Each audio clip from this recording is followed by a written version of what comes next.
You are the type of owner who refills your dog's bowl every single day, wipes it down, does everything right, and yet something still feels off.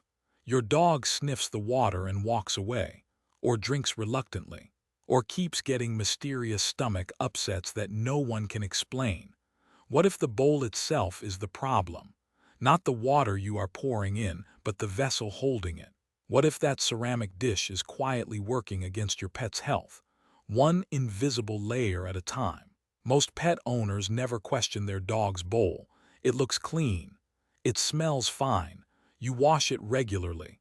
But clean-looking and actually clean are two very different things. Today we are pulling back the surface on glazed ceramic bowls, because what is living inside that material, bonded into its very structure, is something you cannot see, cannot smell, and almost certainly cannot scrub away. Let us start with something that sounds almost too small to matter: microscopic fissures, tiny cracks, invisible to the naked eye, running through the surface of your dog's ceramic bowl. You would never notice them. They do not change how the bowl looks or feels. But under magnification, the inner surface of most glazed ceramic bowls looks less like smooth glass and more like a dried riverbed. Fractured, pitted, riddled with channels and microcaves that go deep into the material itself. Here is why that matters. Water is not just water when it sits in a bowl.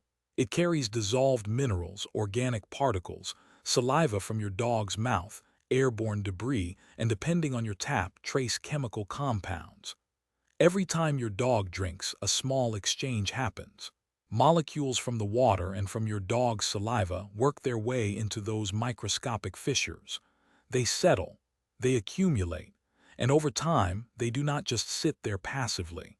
They begin to bond with the ceramic matrix at a molecular level. This is what researchers studying water retention in porous materials call structural memory. The material does not forget what has passed through it.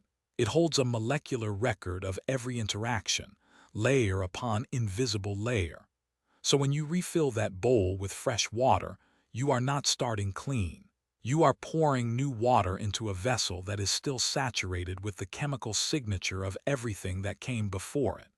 And the older the bowl, the deeper that memory goes. Now let us talk about biofilm, because this is where things get genuinely unsettling. Biofilm is not just dirt. It is not just food residue. Biofilm is a living community. Bacteria, when they colonize a surface, do not simply sit on top of it. They secrete a sticky, protective matrix called extracellular polymeric substance. It is essentially biological glue. And within those microscopic fissures in your ceramic bowl, bacteria find the perfect shelter. Protected from water flow, protected from light, tucked into channels too narrow for most physical scrubbing to reach.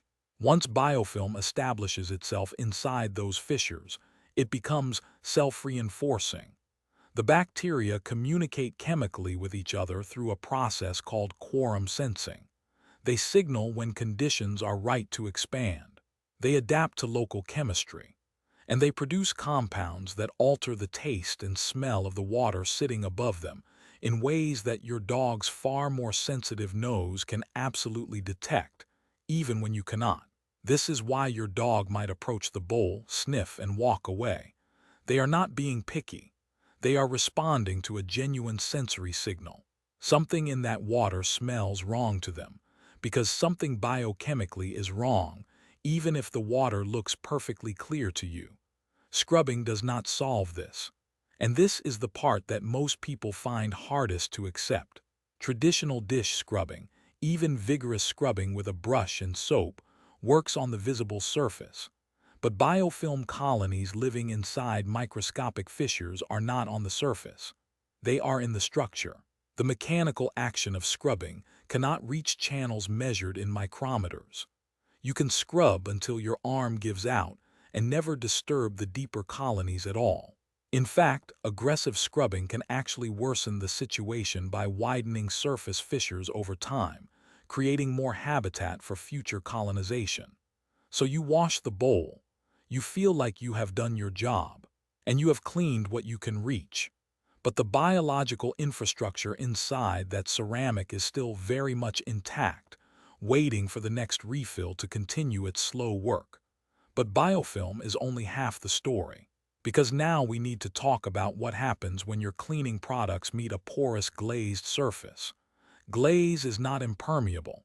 This surprises most people because glaze looks sealed, shiny, impervious. But glaze on ceramic bowls, especially lower grade or older ceramic, is itself a porous medium. It has absorption capacity. And household dish detergents, the kind you use every day, are complex chemical formulations. They contain surfactants, fragrances, preservatives, and in some cases, antimicrobial compounds. These are not neutral substances.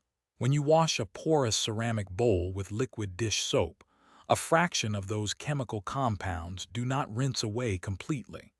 They absorb into the glaze. They settle into the same microscopic fissures where biofilm lives. And they stay there. Now here is where the chemistry becomes genuinely troubling. Those residual detergent compounds do not simply sit inert inside the ceramic. They interact with the mineral content of the glaze, with any residual biofilm compounds, and with the fresh water you pour in next. The result is what some materials scientists describe as a chemical echo, a slow, continuous leaching of trace compounds into the bowl's contents that persists between washes. For humans, the amounts involved are considered negligible. Our bodies are large. Our exposure is brief.